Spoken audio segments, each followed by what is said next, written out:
Hola queridos, estamos reunidos esta noche aquí para recibir la palabra de Dios en nuestro corazón. Bienvenidos a las miles de personas que a través de la televisión, de la radio, del internet están recibiendo también la palabra en su corazón. Estamos estudiando todos estos días temas relacionados con la vida, con la muerte, con la salvación, con el santuario. Antes de abrir el texto bíblico para esta noche, quiero decir que el poder transformador de la palabra de Dios es extraordinario. No importa la situación en que te encuentras, no importa cómo está tu familia, si tienes un hijo destruyéndose por los vicios, si tu vida financiera está mal, si tu vida espiritual está pésima, te sientes un cadáver espiritual. El poder transformador de la palabra de Dios es extraordinario. Y esta noche entra al tanque del bautismo Marta, porque ella quiere nacer de nuevo. Cuando esta noche, antes de entrar aquí, yo hablaba con ella y le decía que hoy día Dios recogía de sus manos la hoja llena de garabatos que ella escribió y le daba una hoja en blanco para escribir una nueva historia. Yo vi emoción en sus ojos. Este privilegio de nacer de nuevo es una cosa que no se puede describir con palabras. Yo me bauticé con 13 años de edad. Hasta hoy recuerdo la emoción que sentí cuando salí del agua del bautismo. Toda tu vida queda para atrás, tu vida pasada, tus pecados son perdonados. Mañana o pasado mañana vamos a estudiar el asunto del bautismo más detenidamente. Pero esta noche vamos a ver la entrega de Marta al Señor Jesucristo. Marta, tú no podemos decir que has sido una gran pecadora que estaba ahí en el fango del pecado, nada de eso. Pero tu vida era vacía. Buscabas un sentido para tu vida y lo has encontrado en Cristo Jesús. Conforme a la promesa bíblica, para que todos tus pecados pasados sean perdonados, para que nazcas a una vida nueva a través del agua. El pastor regalado, como ministro del Evangelio, por mandato bíblico, te bautiza en nombre del Padre, del Hijo y del Espíritu Santo. Amén.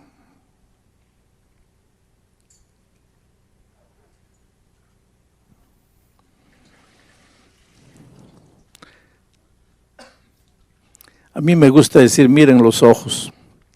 Cuando las personas salen de las aguas del bautismo, hay un brillo de esperanza.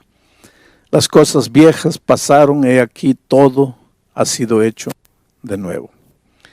Si uno de ustedes todavía no ha pasado por la experiencia del bautismo, pues nunca van a entender. Porque para entender hay que vivir, el salir del agua y abrir las alas y volar por el azul infinito del cielo que Dios tiene preparado para nosotros. Que Dios bendiga a Marta. Vamos a entrar al mensaje de esta noche.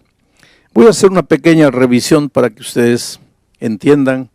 El mensaje de esta noche no es fácil de ser entendido. Hay mucho cristiano que lee la Biblia y no logra entender. Esta semana toda estamos diciendo que Jesús es la vida. Él es la vida. La vida no es un periodo de tiempo que respiramos, nos movemos, caminamos, andamos. No. La vida es una persona. La vida es el Señor Jesucristo. Aliás, es interesante esto. Mira, ¿qué es la salvación? La salvación no es una doctrina. La salvación es una persona. Cuando Jesucristo entró a la casa de Zaqueo, Él dijo, hoy ha entrado la salvación a esta casa. Jesús es la salvación.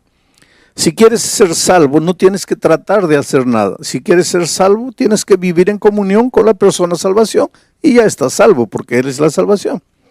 Si quieres disfrutar de vida plena y si Jesús es la vida, pues no te separes de Jesús y vivirás la vida con sentido, la vida exuberante, la vida plena. ¿Qué es la justicia? Jesucristo o el profeta Jeremías, hablando de la venida del Mesías, dijo que en los días del Mesías Judá sería salvo, Israel estaría seguro, y este será el nombre por el cual lo llamarán Señor, justicia nuestra. Jesús es la justicia. ¿Quieres ser un hombre justo? Pues ve a Jesús, vive una vida de compañerismo con Jesucristo. ¿Qué es la verdad? Se filosofa tanto en la verdad. La verdad es relativa, la verdad es absoluta, que cada uno tiene su verdad. Ahora viene Jesucristo y dice, yo soy la verdad. ¿Quieres encontrar la verdad? Porque te digo una cosa, la verdad es cristalina, la verdad es limpia, pero la verdad es sana. La mentira engaña. Andar en la mentira es andar en la penumbra. Te tropiezas, te caes, sufres. Entrar a la verdad no es fácil, porque la verdad no te dice lo que tienes, lo que te gusta escuchar, lo que quieres oír. La verdad te dice la verdad. La verdad es como un espejo, no te esconde la realidad. Yo quisiera tener cabello, pero cuando voy al espejo, el espejo me dice la verdad. La verdad. Hay mucha gente que no se quiere confrontar con la palabra de Dios porque tiene miedo de la verdad. Y sin embargo, ¿de qué vale que yo me ponga peluca, que ande disfrazando, que parezco que tengo cabello? La realidad es mía. Tengo que aprender a ser feliz con mi realidad. Bueno, ¿qué es la verdad? La verdad es Cristo. Yo soy la verdad, dijo él. ¿Quieres andar en la verdad? Pues anda con Cristo. Él dijo, yo soy el camino. Hay gente que me dice, pastor, yo no sé cómo salvar mi matrimonio. Pastor, yo no sé cómo educar a mis hijos. Pastor, yo no sé cómo pagar mis deudas. ¿No sabes cómo? Entonces necesitas encontrar el camino. Porque si no sabes cómo, estás perdido. Y si estás perdido, no has encontrado el camino. Y Jesús es el camino. Ve a Jesús, vive con Él, no te separes de Él. Tú te das cuenta que la vida cristiana toda es comunión con Cristo. Es por eso que el centro de la experiencia cristiana es Jesucristo. No es tu ropa, no es la música, no es la comida, no es el cabello, no es el sábado, no es el diezmo. Todo eso tiene su importancia y tiene su lugar en la vida cristiana, pero el centro del cristianismo es Cristo. Por eso el cristianismo se llama cristianismo. El centro de la vida del cristiano no es la iglesia, porque si fuera la iglesia, el cristianismo tendría que cambiar de nombre, tendría que llamarse iglesismo. Pero se llama cristianismo, porque Jesús es el centro de la vida cristiana. ¿Y entonces por qué vamos a la iglesia? Porque Jesús dice que Él es la cabeza y la iglesia es su cuerpo. Y si yo quiero estar con Cristo, tengo que estar en su iglesia, porque simboliza el cuerpo de Cristo. Y si yo amo a Jesús, amo la cabeza y amo al cuerpo. No puedo separar ambas cosas. Bueno, vamos a entrar al tema de esta noche. Aquí está Jesús, Él es la vida. Si Jesús es la vida y yo me separo, entro al territorio de la muerte. No es una muerte instantánea, ya lo dije, es una muerte lenta, paulatina. Ojalá que fuera instantánea, porque si fuera una muerte instantánea, pues me separo de Jesús y muero. Y se acabó, ya no hay dolor, ya no hay sufrimiento, porque los muertos nada saben. El asunto es que esta muerte no es instantánea, es un morir muriendo, en gerundio. Desde el momento que me separo de Jesús, empiezo a morir. Muere mi familia, mi vida financiera, mi vida profesional, mi vida personal, mueren mis valores, mis virtudes, y finalmente mueren las ganas de vivir y no quiero vivir más. Ahora un día me encuentro aquí desesperado, todo anda mal en mi vida, tengo ganas de matarme. Y yo pregunto, ¿hay solución? Claro que hay solución. ¿Y cuál sería la solución lógica? Pues volver al Señor Jesucristo. Solo que ahí, cuando estoy volviendo al Señor Jesucristo, aparece el enemigo y dice, no. La palabra de Dios, porque el diablo usa la palabra de Dios cuando le conviene. Ojalá que usara la palabra de Dios completa, no, él agarra lo que le conviene. Entonces dice, la palabra de Dios dice, La paga del pecado es la muerte. Y este pecó, por lo tanto tiene que morir. Tiene que morir. Entonces aparece la figura maravillosa de Jesucristo y dice, no, él merece morir, porque él se fue, voluntariamente se fue, entró al territorio de la muerte, merece morir, pero yo voy a morir en su lugar. Y él ya no necesita morir, porque él va a transferir todos sus pecados para mí, y yo voy a ir a la cruz del Calvario llevando los pecados de él. Él está libre, ya sin pecado, porque ya pasó todos los pecados para mí, y yo voy a morir en la cruz del Calvario. Solo que este concepto teórico es difícil de entender por el ser humano. Por eso Dios le dio a Israel la orden, hágame un santuario. Y lo que sucede en ese santuario es la explicación práctica de cómo funciona la salvación. Y entonces anoche dijimos que en Israel, en el santuario de Israel, cuando un pecador reconocía que había pecado y reconocía que tenía que morir por causa de su pecado, agarraba un corderito inocente e iba al santuario, a la presencia del sacerdote, y colocaba el santuario en el altar, colocaba el corderito en el altar y levantaba el cuchillo. Pero antes de eso, antes de levantar el cuchillo, colocaba la mano en el corderito y transfería todos sus pecados para el corderito. Porque si hubo pecado, tiene que haber muerte. Él no quería morir, alguien tenía que morir. En nuestro caso, quien muere es Cristo. Pero para que los seres humanos entendieran de manera vívida eso, existía el sistema de sacrificios. El pecador transfería todos sus pecados para el corderito, que no había hecho nada, que no tenía culpa de nada, y después levantaba el cuchillo y el pobre animalito lo miraba ahí con sus ojitos, y él tenía que clavarle el cuchillo, y tenía que derramar la sangre, y el pobre animalito se movía en los estertores de la muerte, y el pecador entendía qué terrible es el pecado, qué terrible es alguien morir por causa del pecado. Pero en el plan de la salvación el pecador no necesita morir, puede transferir su pecado a otro. En Israel, al Cordero. Y para nosotros podemos transferir nuestro pecado a Cristo. Y Él murió en la cruz como un cordero, fue llevado al matadero. Y como una oveja muda delante de sus trasquiladores, enmudeció y no abrió su boca, dice Isaías 53. Muy bien, ahora vamos a entrar al tema de hoy. Una vez que había sido sacrificado el cordero, el pecador ya estaba libre de sus pecados, porque ahora todos sus pecados habían pasado al cordero. Y el cordero ya había muerto por sus pecados. Pero no terminaba el ceremonial ahí. Y ahora voy a leer para ustedes lo que dice Levítico capítulo 4, versículo 30.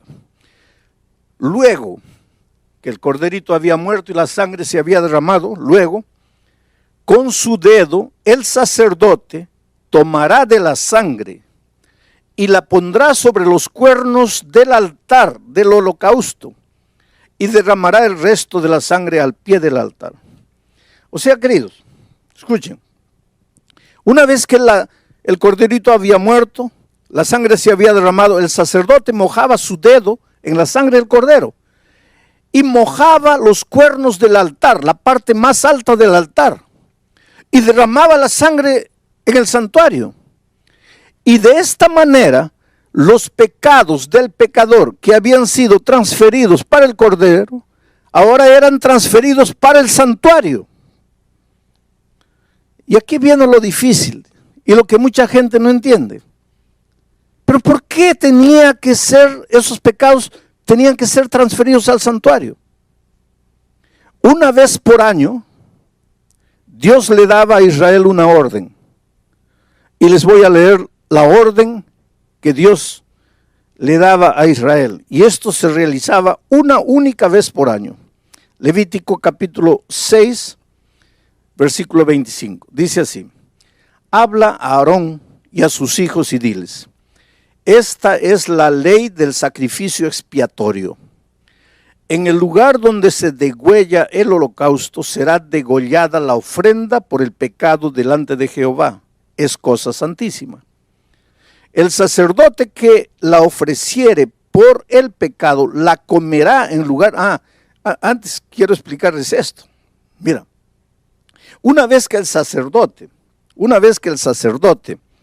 mojaba su mano con la sangre y la colocaba en el cuerno del altar y derramaba la sangre, comía la carne del cordero. En una ocasión, 2 hijos de Aarón no comieron, quemaron el cordero. Y Moisés los agarró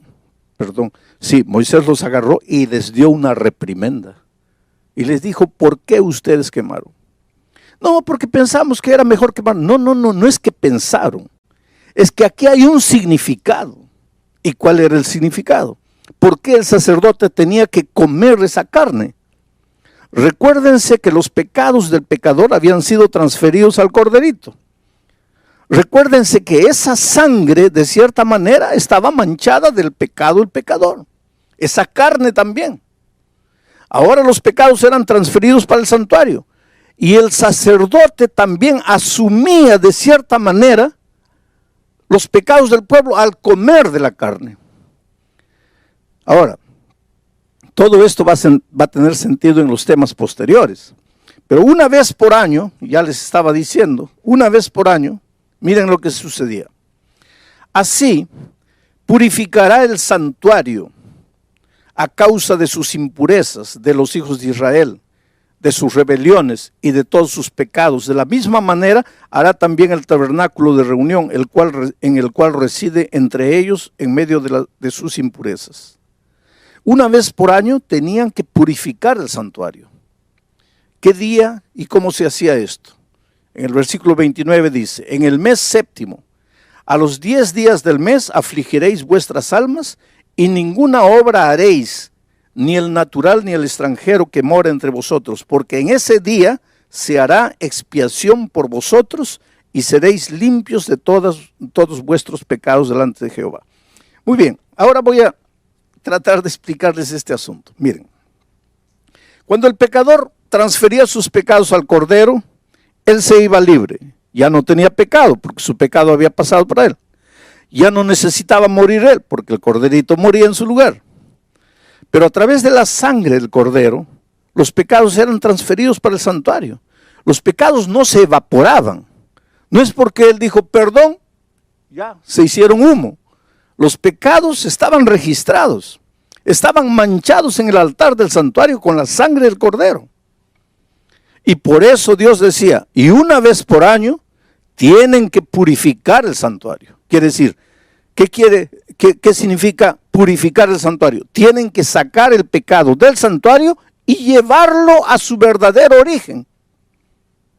Entonces, en ese día, que era llamado el día de la expiación, el sacerdote se vestía una ropa bonita, especial, que solo se vestía ese día, realizaba el sacrificio del cordero y entonces entraba al lugar santísimo, a la misma presencia de Dios, confesando los pecados del pueblo.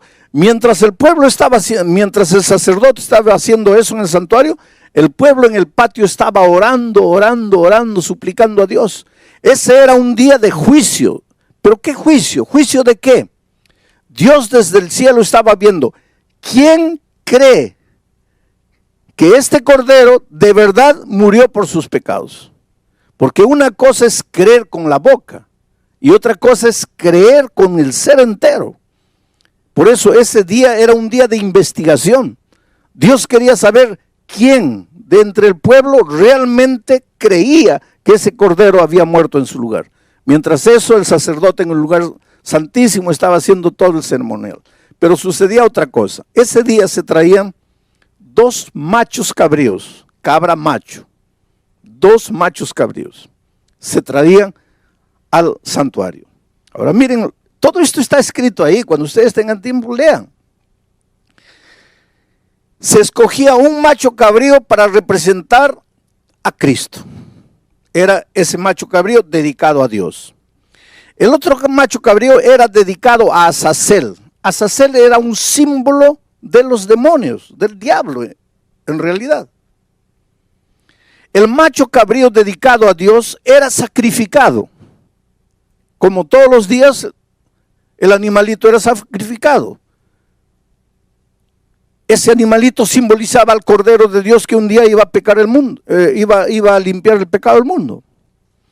Ahora, después que se había hecho el ceremonial, miren esto interesante. El sacerdote transfería ahora a él todos los pecados confesados de todo el año, de todos los israelitas. Transfería esos pecados para el macho cabrío dedicado a Azazel.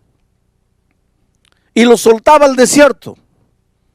Y el animal se iba por el desierto llevando simbólicamente todos los pecados. Y moría en el desierto. De hambre, de inanición, de sed, moría. Moría cargando todos los pecados de la humanidad. Y entonces mucha gente piensa y dice así, quiere decir que nosotros somos salvos por el diablo, porque ese macho cabrío simbolizaba al diablo. Quiere decir que nosotros somos salvos por el diablo, que el diablo se lleva finalmente nuestros pecados. No es así. Somos salvos por el sacrificio del Cordero de Dios que quita el pecado del mundo. Y entonces, ¿por qué el macho cabrío dedicado a Azazel se llevaba los pecados? Porque aunque los pecados ya fueron perdonados para el ser humano, hay un verdadero autor de todos los pecados. El que inventó el pecado, el padre de los pecadores, el que llevó a la humanidad toda a caer en el pecado, el que engañó a Adán y Eva, el que te engaña todos los días, el que quiere destruir tu vida, y ese es el diablo. Y finalmente, aunque Cristo nos salva por su gracia maravillosa, por el sacrificio del Cordero, el diablo tiene que asumir la responsabilidad final del origen del pecado.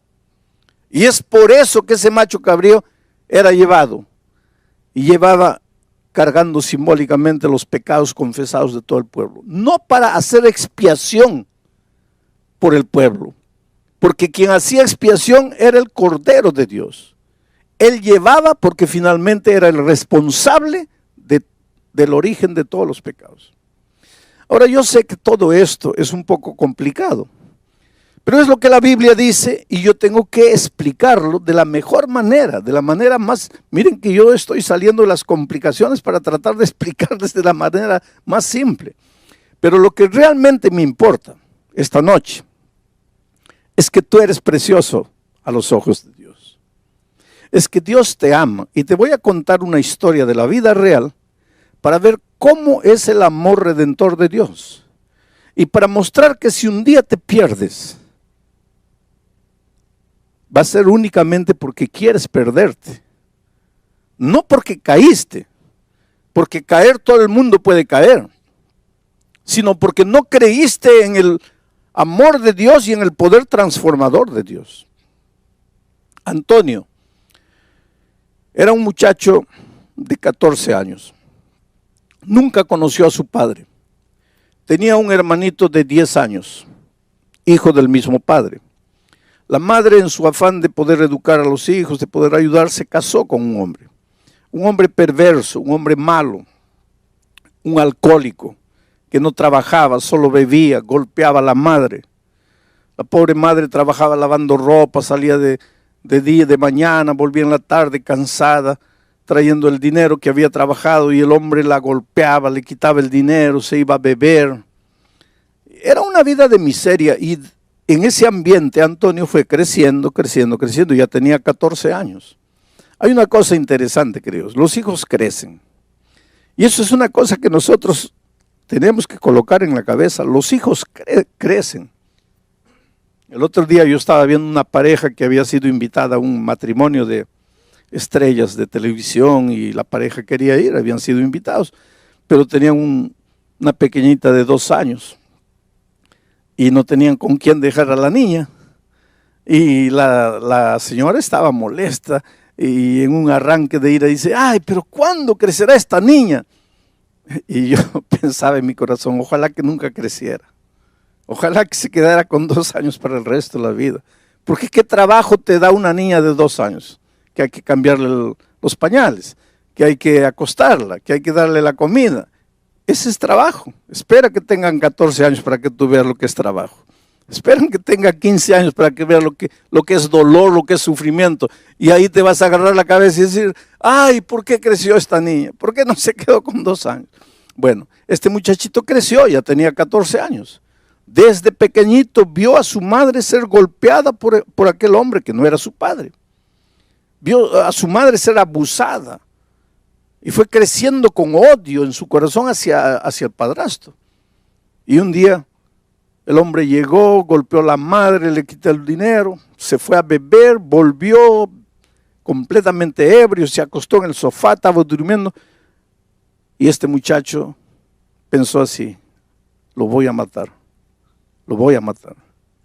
Y fue y agarró un palo enorme, y vino, aprovechando que estaba durmiendo, y él pensó así, pero tengo que darle un golpe, porque si en el primer golpe no lo mato, él se levanta y me mata a mí. Y agarró con toda la fuerza y golpeó, pero pues le falló el tiro.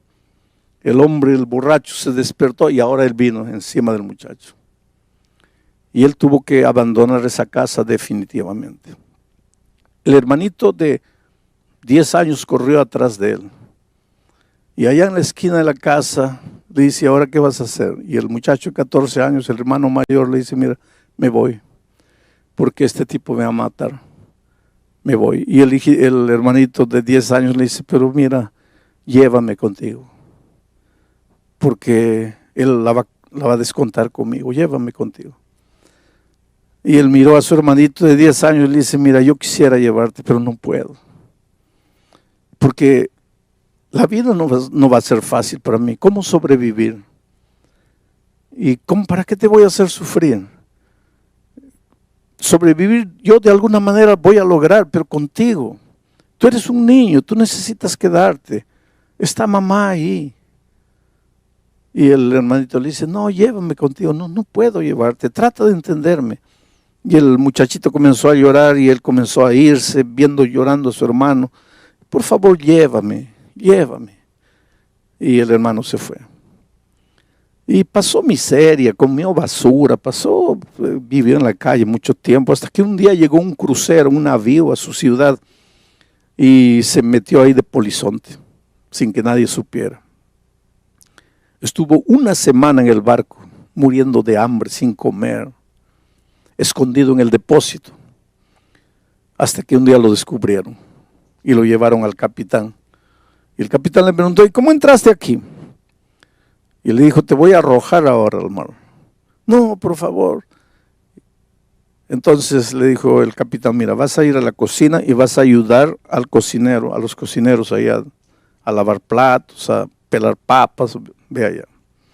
Y fue así que él conoció al chef del navío, un hombre ya de edad. Él le contó su historia. El hombre se compadeció del muchacho y le dijo, mira, yo te voy a enseñar a cocinar y nunca vas a pasar hambre.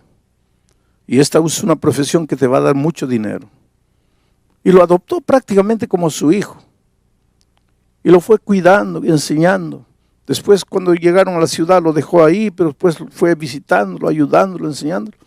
Y este muchacho de 14 años continuó creciendo y se volvió un tremendo chef internacional, viajaba por el mundo todo. Ganó algunos concursos, se llenó de dinero y decidió volver a su tierra, a México, a buscar a su madre, a su hermano. La madre había muerto, tuberculosa. Encontró a su hermano, una piltrafa humana, drogado, viciado, no era nada, era una cosa, era un objeto. Vivía en ese barrio con los drogadictos ahí. Y lo peor para él fue cuando el hermano le dijo, mira, ¿qué viniste a hacer hoy día? ¿Quieres ayudarme? Un día yo te supliqué Un día yo te imploré que me llevaras contigo y no quisiste. ¿Qué vas a hacer ahora por mí? Y cuando yo pienso en lo que Jesucristo hizo por nosotros, yo conocí a este muchacho Antonio, y cuando me contó su historia me dice: pastor, mientras mi hermano viva allá donde vive, en medio de la basura, yo jamás voy a poder ser un hombre feliz. Yo estoy muriendo por dentro. Yo maté a mi hermano. Mi hermano está ahí porque yo no lo llevé, porque yo lo dejé, porque yo lo abandoné. Pero queridos, si un día uno de ustedes se pierde, si un día tú te pierdes, por favor, jamás digas que Jesús te abandonó, porque Él sí dejó todo allá en el reino de los cielos y vino a buscarte. La otra noche dije, cuando Adán y Eva pecaron, ¿qué cosa eran esos dos seres humanos en medio del universo gigantesco? Millones y millones de seres no caídos, de ángeles fieles. ¿Qué cosa era Adán y Eva? Dios podría abandonarlos, dejarlos ahí para siempre, perdidos. Hubieran muerto y se acabó esa raza rebelde.